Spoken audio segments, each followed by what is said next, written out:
Jill was introducing Joe to the crowd, saying to him, "You did great. You answered all the questions." Answered all the questions? First of all, he did not. Manifestly, he did not answer all the questions. What has she done? Did she not have some portfolio? She was supposed to be the czar on the border stuff. How'd that work out? Mm-hmm. She was traveling around in Central America. I didn't get the sense of a person in command of their portfolio on that one. Who's actually running the country? The reassurances that he's sharp as a tack, that he's on his game, that he's got 50 years of experience, that he's wise, the kind of pat reassurances that we get didn't go far enough for me. I just had to wonder who's making these decisions, who's in charge, whose vision is guiding the ship of state. And I don't know the answer to that question. Hey, John, how you doing? I'm good. How are you, Glenn? Doing very well. Glenn Loury here with John McWhorter. This is the Glenn Show. Every other week, John and I have a conversation, and this is our turn.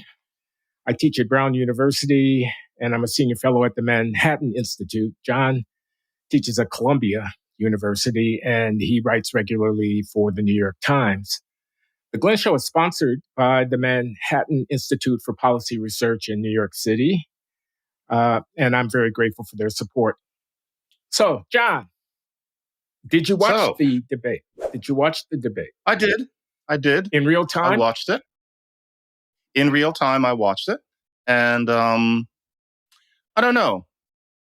There's a part of me that always thinks that because a person can't express something doesn't mean that they're not thinking it. I was trying to give him the benefit of the doubt. You can be inarticulate and brilliant. And so I was trying not to be superficial, but the truth is, I think anybody could see that he's at a point where he fades in and out in general.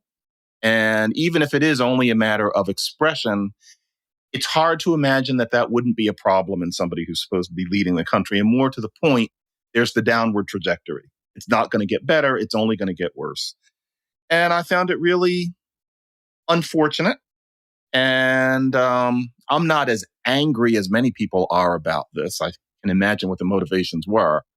But it's clear that people close to him knew about this and thought that the rest of the country shouldn't know. And I was especially alarmed by just one quick vignette, which was Jill Biden and the way she talked to him directly afterward, saying, "You answered all the questions." All the questions. It's clear that you had all the facts under you. Yeah, like he was 17. And you get the feeling that's the way they interact all the time now. And if that's the truth, he really shouldn't be running for president. What do you think? Okay, so I was sitting with my lovely wife, Luan. We were a little on a delay. We were taping the event and had been doing something else and sat down a little bit after it started. So we didn't see it exactly in real time, but it was almost a real-time experience. And I was astounded almost from the very first moment. I kept saying out loud, "Look at him, look at him." His mouth is agape. His eyes seem to be staring off somewhere into the distance. Is he actually present? And then when he had that fumble very early on, the one that ended in, "We finally beat Medicare," or words to that effect, but which was completely incoherent. And he kind of got lost halfway through it, maybe forgot what he was trying to say. I don't know. I said, "Oh my God, can this really be happening?" I was absolutely stunned by that. It got a little bit better as it went along, but not much. Mm-hmm. Your man, your nemesis, the orange man bad, came off looking pretty cogent. He didn't look like an idiot and a baboon.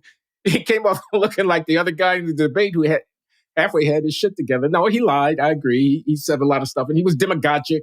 This is Trump. And you may be surprised to hear, John, that I said out loud to my lovely wife, "That's just sheer demagoguery." I mean, what is he saying? This is Trump, ticking off the rapists and mentally ill people coming across the border and, et cetera, et cetera. So if I were just a neutral observer trying to decide whether or not I like Donald Trump, I'd come away not especially impressed by Donald Trump. But I was appalled by what I saw coming out of the president of the United States. And I had two questions. Maybe these questions occurred to you. One is, how could they have covered this up? They must have known, people must have known. I mean, the people who were debate prepping him must have known. So in a way, they lied to us that this was something of a concealed, scandalous fact that the public had every right to know, but had to learn itself on debate night and couldn't rely either on the press or on people around the administration to tell us the truth about the president's condition. I thought that was scandalous. But I also thought, well, who's actually running the country? I mean, if a back channel communication comes in from the Putin regime about how things might go forward more amicably or less bellicosely is not a word, with less bellicosity, I think that is a word. Yeah. But who would be processing this? And the reassurances that he's sharp as a tack, that he's on his game, that he's got 50 years of experience, that he's wise, that the kind of pat reassurances that we get didn't go far enough for me. I just had to wonder who's making these decisions, who's in charge, whose vision is guiding the ship of state. And I don't know the answer to that question. Is it the Obama, third term of, et cetera? I don't know. Yeah. But I was appalled. There's a part of me that thought, well, okay, the way he should communicate is by reading from a teleprompter because he seems to usually be pretty good at that. But no, you need somebody who's there making decisions, and they have to be able to do it not just between 10 and 4, which is what we've been reading. Although, talk about normalization of things. Trump seemed, quite vigorous, definitely. He is aging better than Biden. But he also sat up there and basically lied almost continuously during the whole time, almost continuously telling errant lies. And it's not that anybody lets him off the hook for it, but we're not nearly as appalled by that as we would have been in, say, 1990. And can you imagine Ronald Reagan up there telling one lie after another? It would have been unthinkable, whatever you thought of Ronald Reagan. Whereas with Trump, it's thought of as just, more of his shtick. And to be perfectly honest, the fact that there's this normalization of it, or I'm going to go a place. The idea among some out there that my problem with Trump is an indication of Trump derangement syndrome, when what we're talking about is just what that man did a week ago. I'm deranged for being absolutely horrified by that. It's not his morality. I'm not talking about that he had sex with somebody. I'm talking about that. So yeah, I really think that in a different universe, we would be thinking, my God, both of these things are absolute horror shows. But yes, we have become used to somebody proposing himself as president or being president who never tells the truth. That says a lot about where we've come. But with the person who is president, yes, obviously there's a terrible problem. And, people around him, I imagine, want to think more about his good days than the bad ones, but they're not seeing these things clearly. And suppose the world was about to end. Suppose we have some real decisions to make quickly with him like that. And, at the G7, apparently all of those foreign leaders could see that something was wrong, and they were walking more slowly for him, guiding him, slowing conversations down. That's alarming. We would be alarmed by that in any other country if, Berlusconi had gotten to that point, for example. And now here we are, and this is our president. And then the other person contending for it is the gorilla. What do you think our adversaries and enemies are making of that performance? We're weak.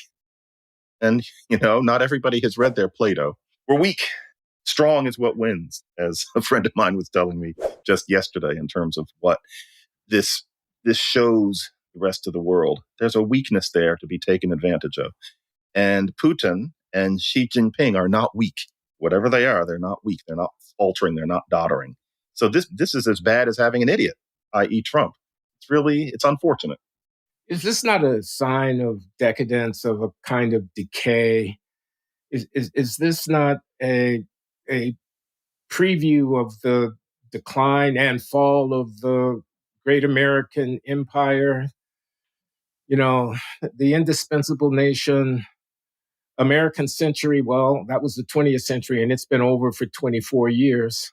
Are we on a downward trajectory, we being the United States of America, the imperium from which we benefit, of which we are constituent residents? Is the 21st century going to be the Chinese century, like the 20th century was the American century?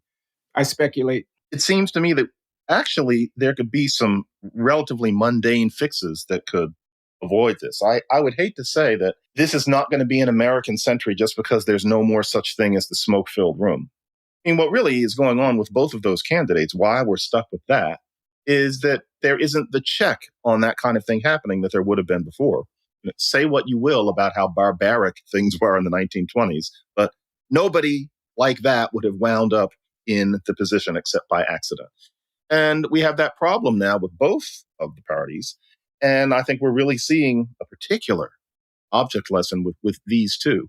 I think there could be an American century if we just had more of a block on transparently unqualified people becoming president of the United States. What do you think? You've seen more of this than I have in terms of the decades that you've watched things happen. Isn't a lot of it just that there are no more checks on who can rise that high? I don't know. I think the nominating processes are very different. This has been remarked upon. In the old days, the power brokers and internal political moguls exerted more influence. Now we have a democratic process, primaries. The delegates are won or lost at the ballot box, and open convention where anything can happen, and you go from ballot to ballot trying to get somebody with a majority. That's just not the way it's done anymore. I don't know. I think a lot of untruths were enunciated in the debate. I agree that Trump was the author of many of them, but Biden was the author of some of them as well. And we call it lying. That seems to be the term of art these days. I'm inclined to think, though, that it's more like what Harry Frankfurt, is that his name? Frankfurt, the philosopher at Princeton. The book is called On Bullshit. Do you know this little book? I've heard of it, yeah.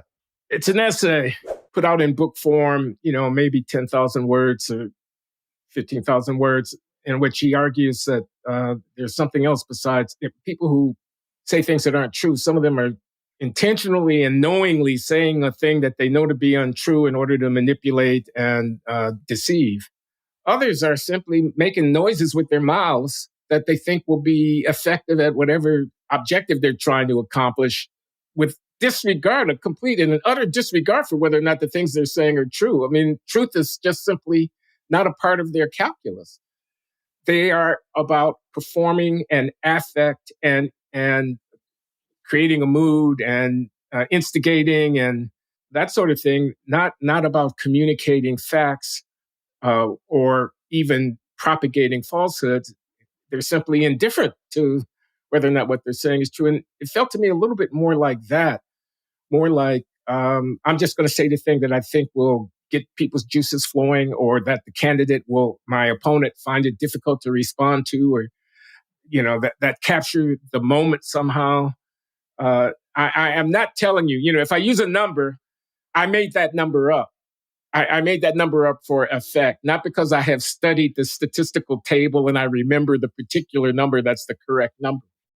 So it's a sport. And I think that the whole idea of there being that kind of debate has become rather useless and silly. You're asked a question and you're supposed to answer it deftly within a certain small space of time.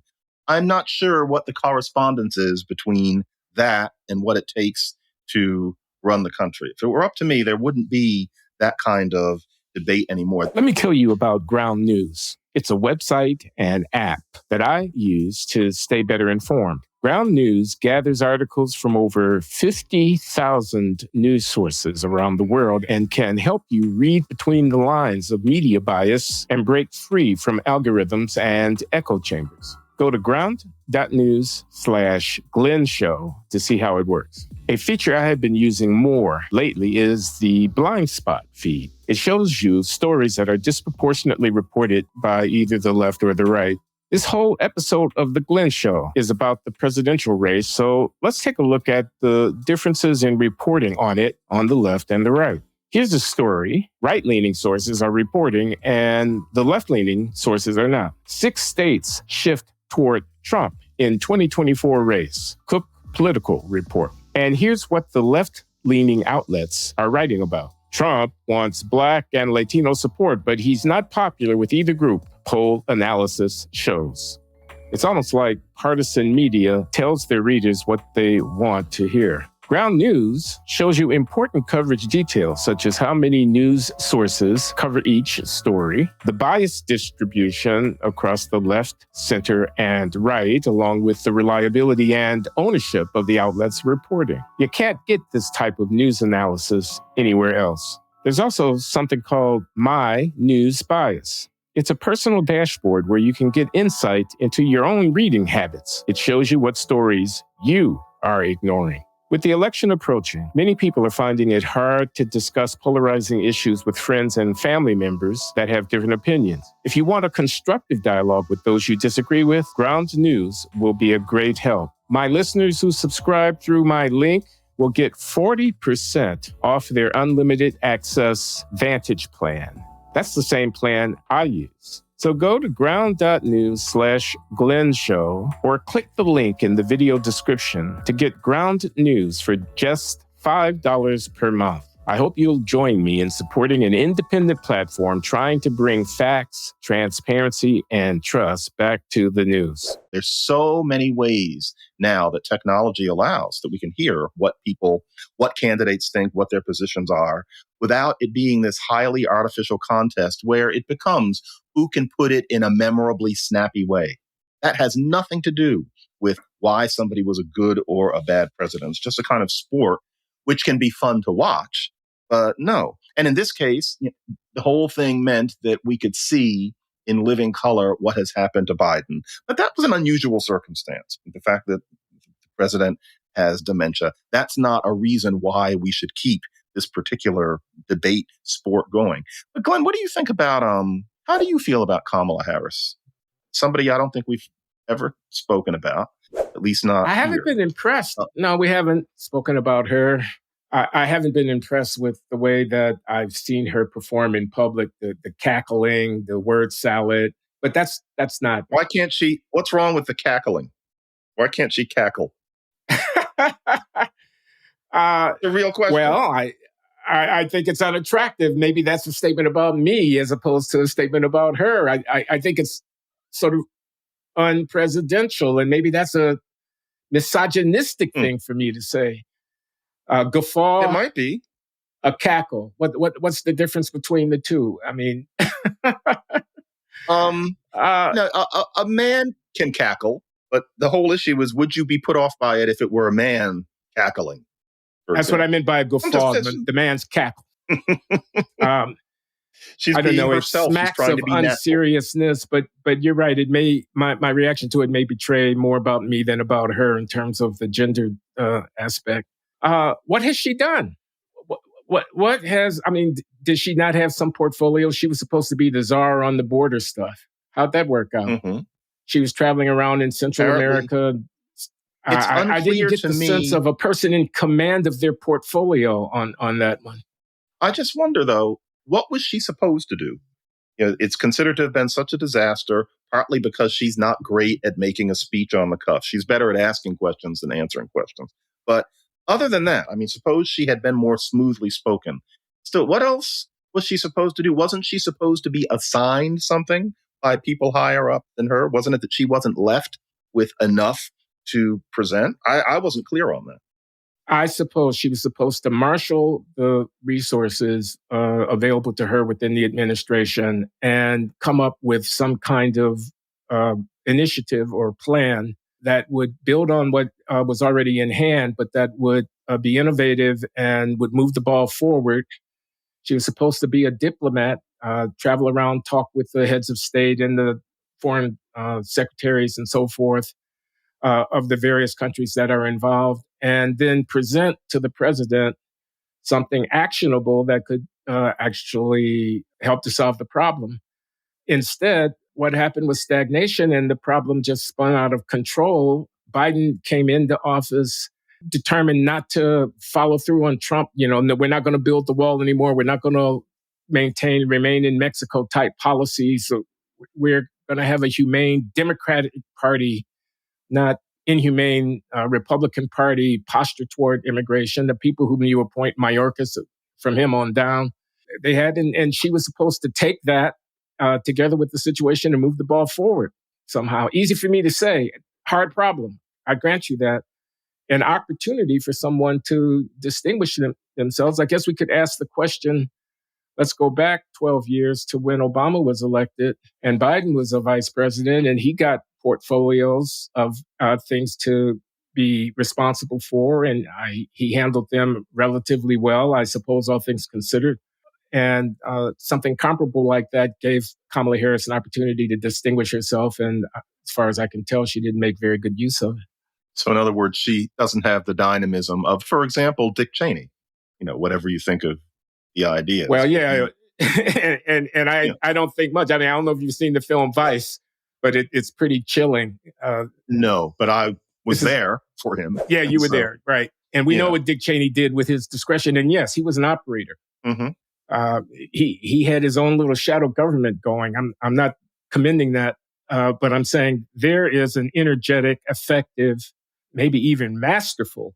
You can be masterful at bad stuff as well as at good stuff. Operator. And she didn't impress me as that. I'm told, that she didn't handle her staff with the most graceful hand that she might have done and whatever, but that's all gossip. And, I don't know how much to credit that. I've never been able to Is she presidential? Do you think so? Would you make the case for her, as some are beginning to do now? Well, I think, she would be better than somebody who's going senile, but, that's a pretty low bar. I've always had a problem with her that I've never gotten past, and I've often worried that maybe I need to get over it and understand that politics is hardball. But that thing that she did to Biden during the debate, where she called him out for having once been an opponent for the busing that she was involved in when she was a little girl, I thought that was really, really tacky, because I don't think that she disliked Biden, and she said that she didn't, but she had to go there. That was really a sharp-elbowed, cynical thing to pull. And I guess maybe that's what you have to do. But because she was, playing the race card, so to speak, basically calling him someone who had been a racist in the, not too distant past, I don't like it. And especially then to see her do that and then become that man's vice president and standing there smiling and introducing her husband, and now they're all nicey.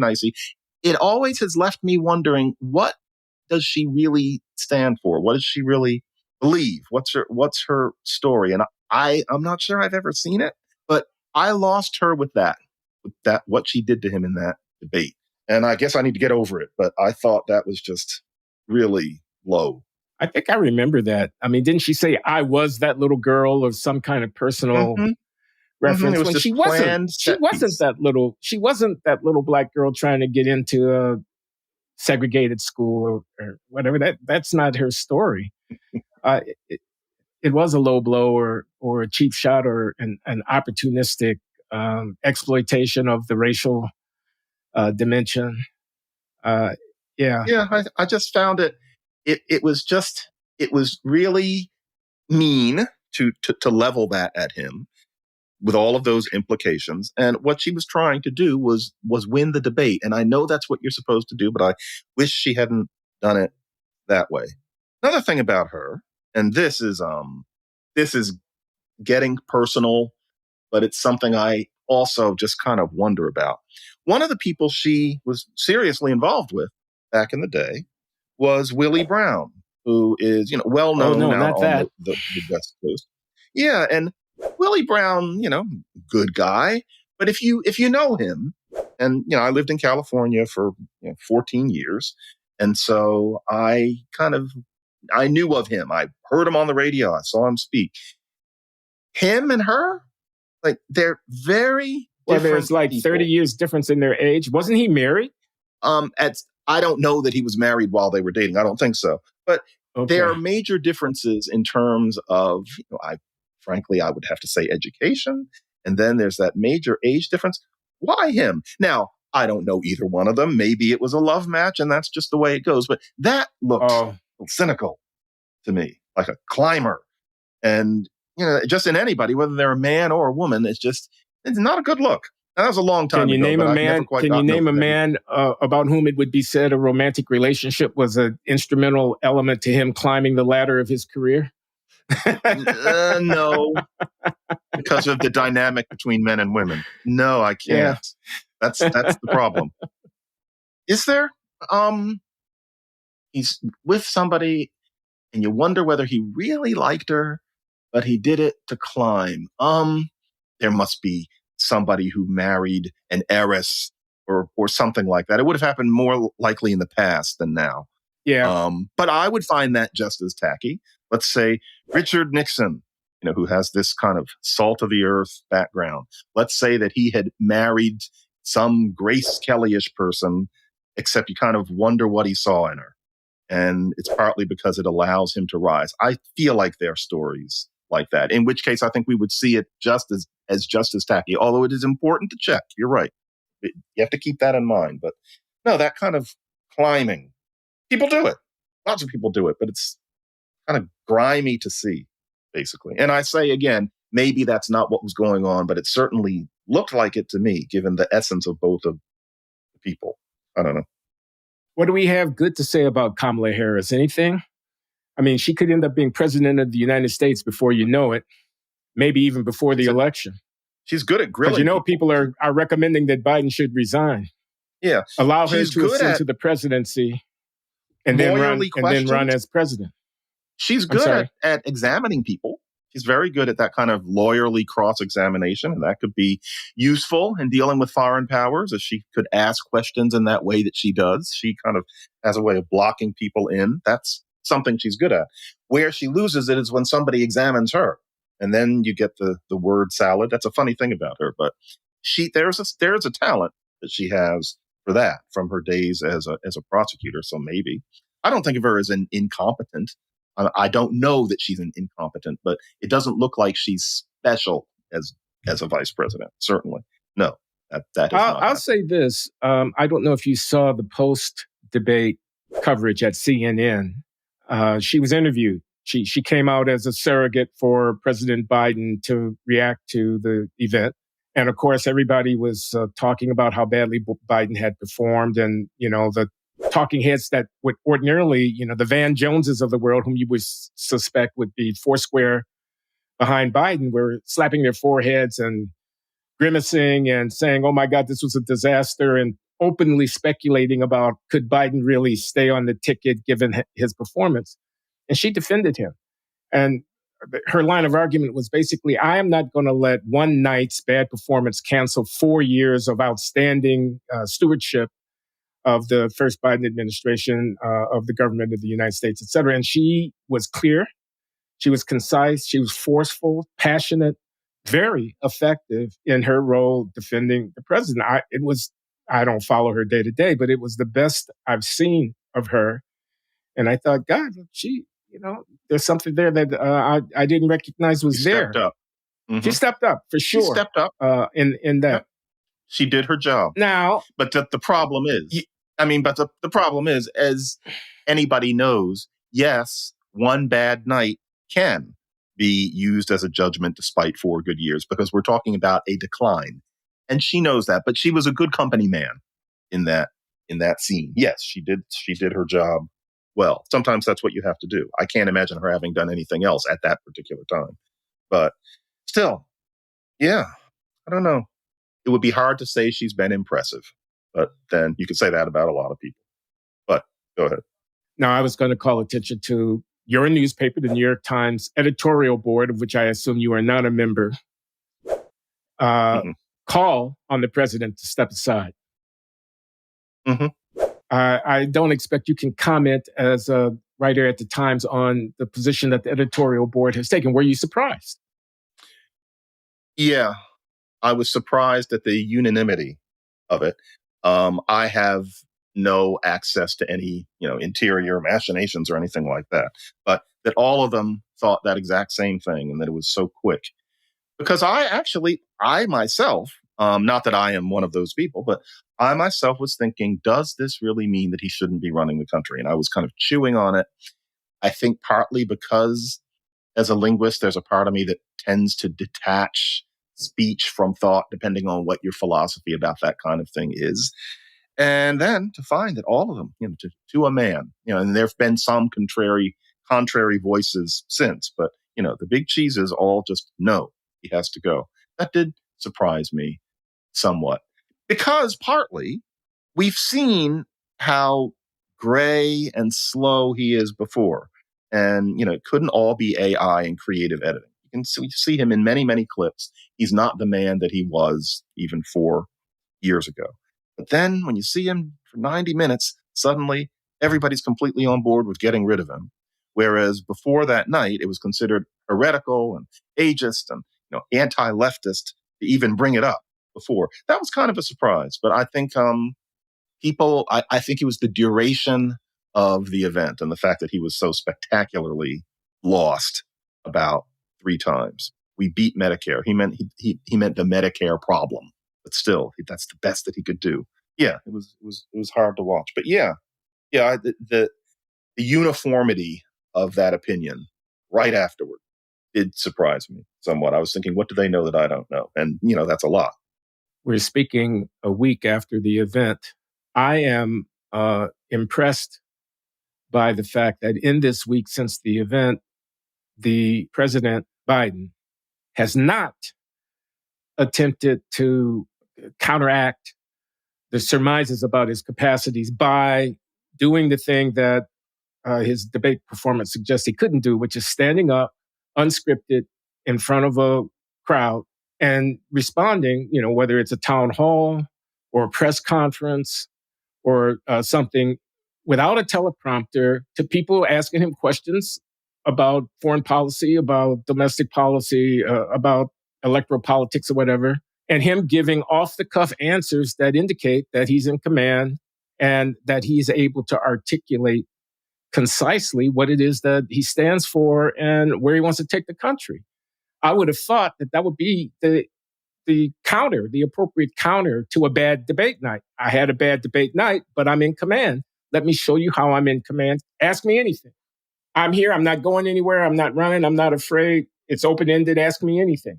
But instead, he gave a scripted speech in North Carolina, I think it was the day after the debate. And he's given, it wasn't exactly a press conference, but he came out to respond to the Supreme Court's decision and expressed his unhappiness about the Supreme Court's presidential immunity decision that came down after the debate. But he didn't take any questions. He turned his back on the crowd and he walked out. They were all yelling, Mr. President, Mr. President, and he was not having it. And doesn't that tell us something? Doesn't it tell us that he and his team don't think he could have handled very well an unscripted encounter with the American people? And what are we to make of that? And, at that event in particular, looking at the almost peevish expression on his face, like he knows he can't do it, and turns around and shuffles and walks away. Yeah, it's so obvious that, for example, at that event, he could have disproven, if there is something to disprove, that he has become infirm, and yet he didn't. And so it becomes kind of like calling someone unintelligent or calling someone a philanderer, and the response just being, you're mean, but you don't demonstrate your intelligence, or you don't show that you weren't philandering. That won't do. It proves it. It shows that we're dealing with Woodrow Wilson here, except it's harder to hide these things. It really seems to be a crisis.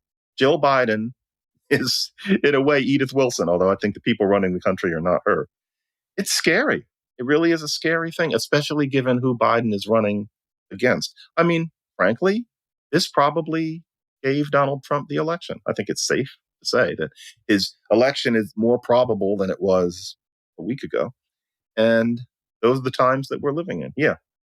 Biden is so infirm that he can't even pretend that he isn't. More probable is, I agree. More defensible? That's a question. It would be better to have Trump, who is, many, many things, but also sane. Although, cognitively, he's declining somewhat too, but sane, as opposed to someone who can't rub a noun and a verb together and clearly has a great many times during the day when he is foggy-brained because the signal is going off. Although, something, some of the things that Trump comes up with, I think that this has been said, but if Biden did them, everybody would be wringing their hands. Do you remember the Trump episode about 2 months ago where he talked about he's in Gettysburg and he talks about Gettysburg.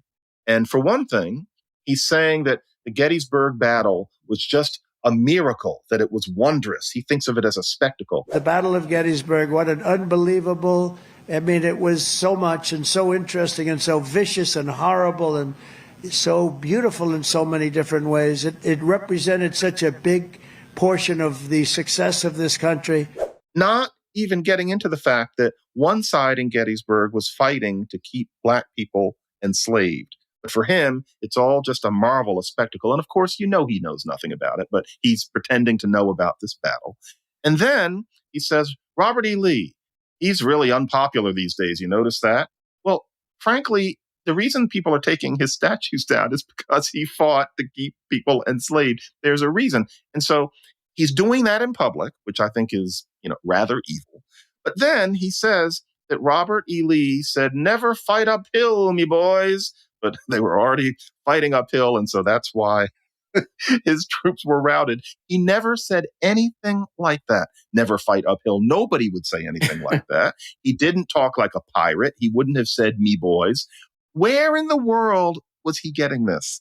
This was pure idiocy, complete fantasy. Or as Harry Franklin would have it, it was bullshit. Downhill. Yeah, utter. It was bullshit. It was a complete disregard for the fidelity of the claim. It was merely as if he were writing the script in real time, and he thought that this would be an effective line, so he used it. That's decline. I mean, that's something.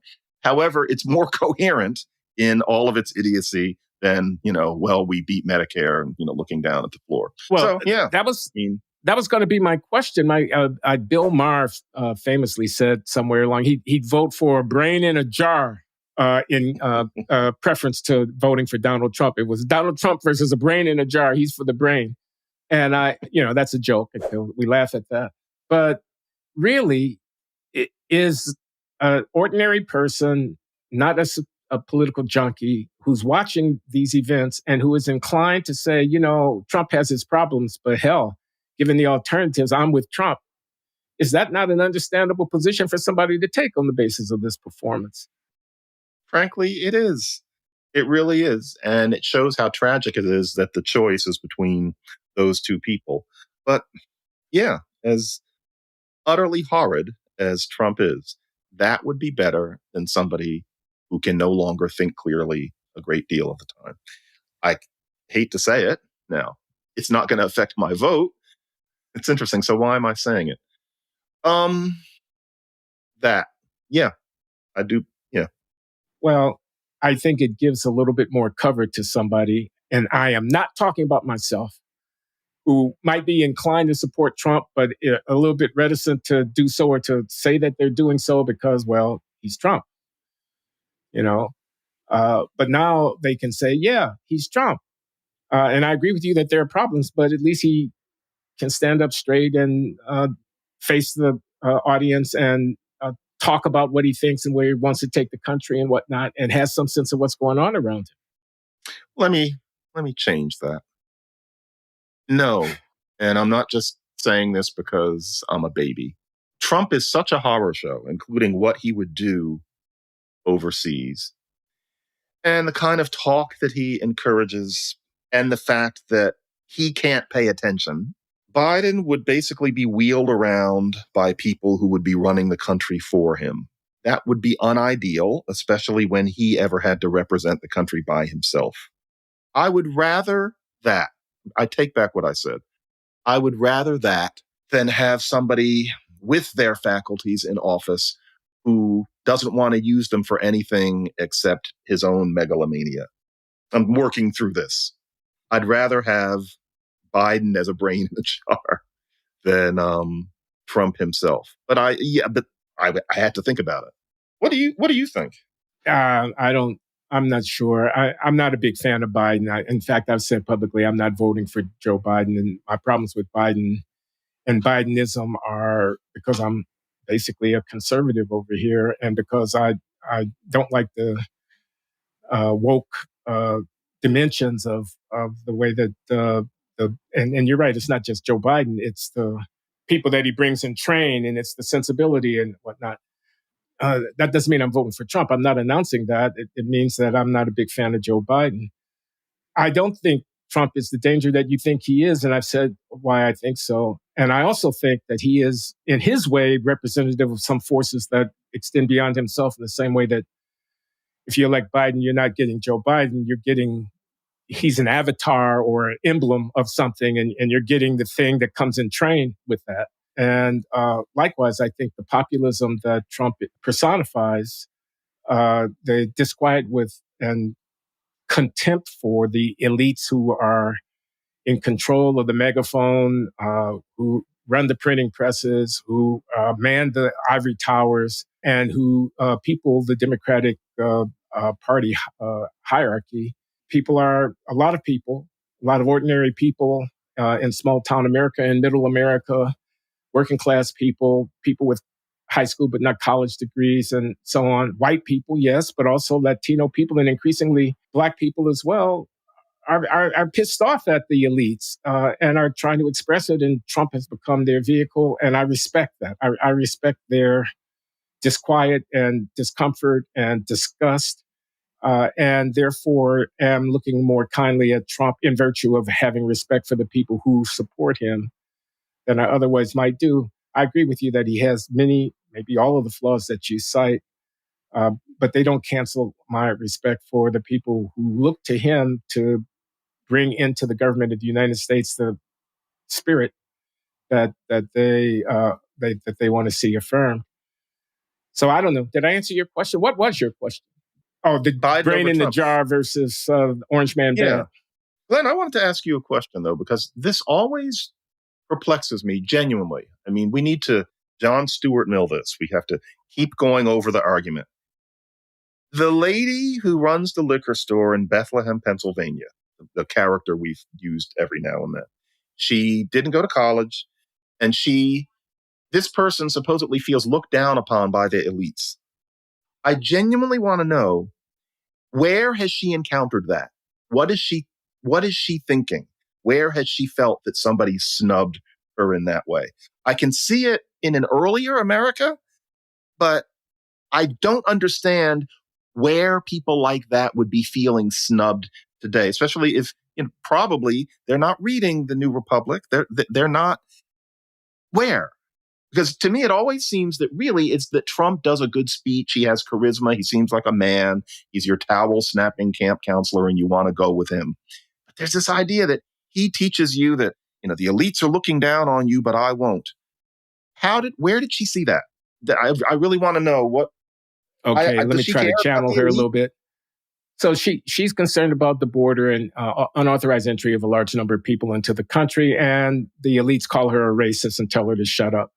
So she sees what she thinks of as a man dressed up as a woman who is an admiral in the United States military with a high position in the Defense Department and celebrated for being the first trans person to do this or that. And she's disgusted by that. She thinks that's bullshit. She thinks, and she's called a transphobe because of that. She is resentful of the attention that's going to you got reparations for Black people. You got affirmative action for Black people. You have Black Lives Matter for Black people. You have half the federal judges appointed being Black women. And it's not half. It's a big number, though, and whatnot. And she says, basically that's old school stuff. We're not that country anymore.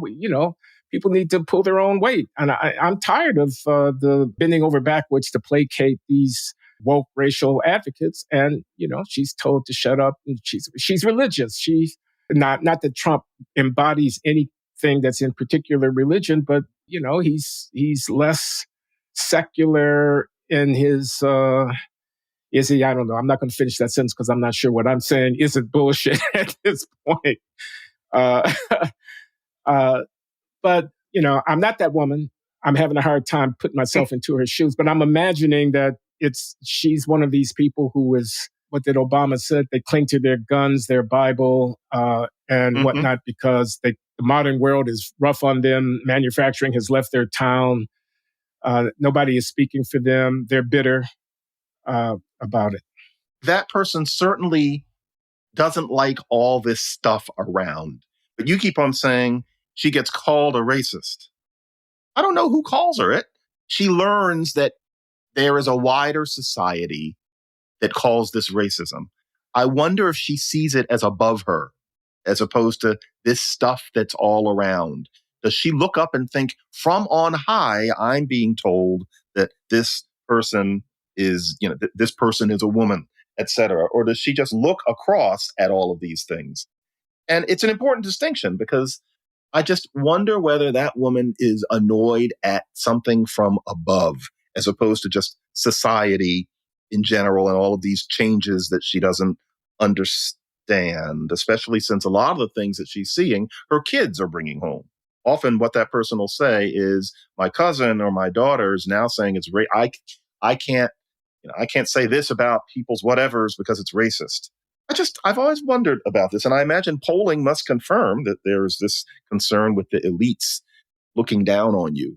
But that's not how I imagine things in her head. And it's not, to the extent that I know people like that, it's not what I hear them saying. And I've known some people like that well, for various quirky reasons in my life, especially in the past.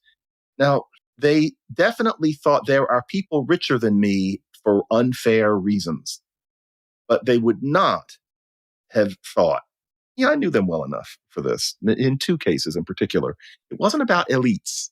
It was all this stuff around. Who are all these blue America people?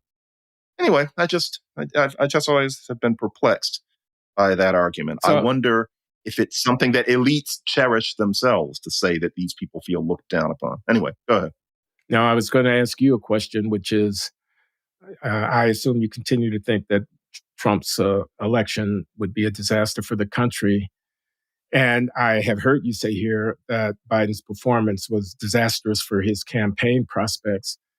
Does that add up to the conclusion that Biden shouldn't be the candidate in the election for the Democrats, in your opinion? And how do you think the party should proceed on that front? Well, I think it's clear in future biographies of Biden, for example, or histories of the Democratic Party. I think it's obvious that it will be said that he should have pulled out. If he doesn't, it will be said that it was a mistake that he didn't. I think that's rather obvious. If he loses. It looks like he's not going to, and so it's going to be considered a tragedy that he didn't. But he should, and there are like 4 different versions of how it would go, but the easiest would be for Kamala Harris to step in, which would not be a catastrophe, and maybe she would learn in the job. There could be a beautiful story there. Who knows? But yeah, Biden is wrong in not pulling out of this one. I'm not sure he's capable of making the decision clearly based on what we've seen over the past week. But no, this is wrong, and his wife is wrong in not telling him, because she's probably the one person who could make him do it. I'm surprised at her, frankly. It's unfortunate. You agree with that, right? He should pull out. Well, I'm not sure if I can believe what I read in the newspapers. What I read in newspapers is that the family retreated to Camp David after the weekend after the debate to consider their options, and that Jill Biden and Hunter Biden were prominent voices in that deliberation, urging the president to stay the course. One of the reports I read quoted Joseph Biden, saying that Hunter was one of the smartest people he knew. Hunter Biden has influence with his father.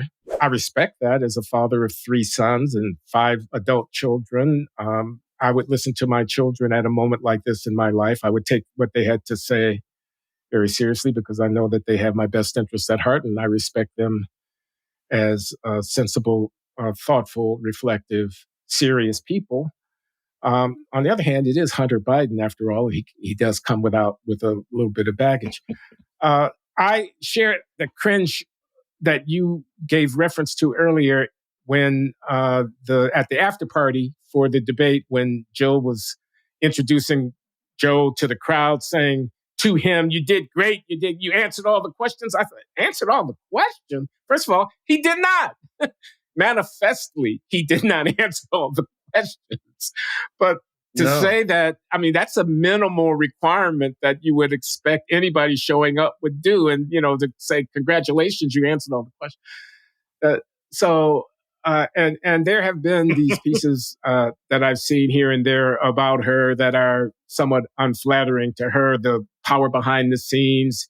Apparently, the current issue of Vogue magazine has a cover photograph of her and a piece about her, and she's wearing a $7,000 dress or something like that, designer gown in the photograph. And now this, the Oprah Winfreyization of Jill Biden, or perhaps I should say the Michelle Obamaization of Jill Biden, Dr. Jill Biden.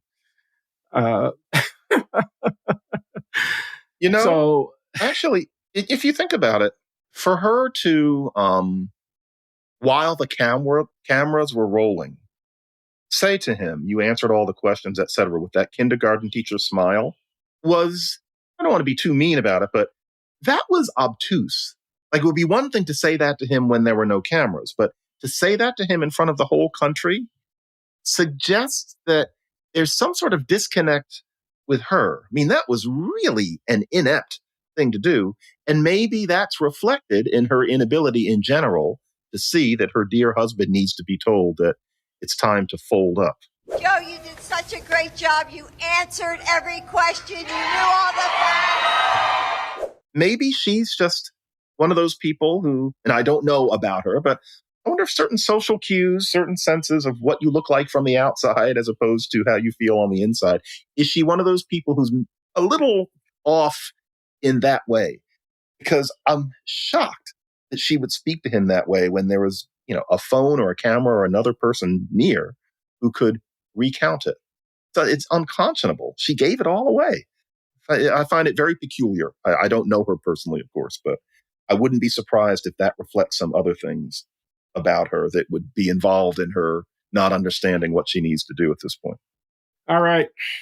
I don't know if we have anything left at this moment to say on the subject of the day. President Biden, the debate, the election. Where do the Democrats go for a candidate now? Do they stay the course with Joe Biden or not? More will be revealed in the days and weeks ahead.